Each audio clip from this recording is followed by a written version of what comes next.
બાળકો ઉઠાવતી ગેંગની અફવાઓથી ગોધરામાં ફળફળાટ, પોલીસ પેટ્રોલિંગની માંગ.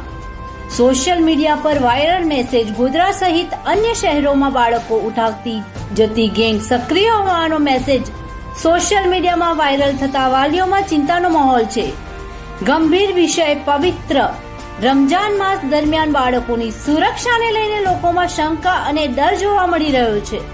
તંત્ર સામે સવાલ. સ્થાનિક લોકોમાં ચર્ચા છે કે તંત્રની બેદરકારીના કારણે આવી ગેંગને મોકળું મેદાન મળી રહ્યું છે, જેના કારણે પ્રજા લાચારી અનુભવે છે.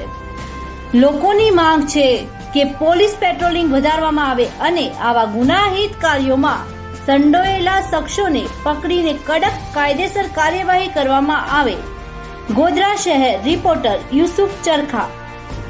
વિડીયો ગમે તો લાઈક કરો, સબસ્ક્રાઇબ કરો, કોમેન્ટ કરો અને વધુમાં વધુ શેર કરો.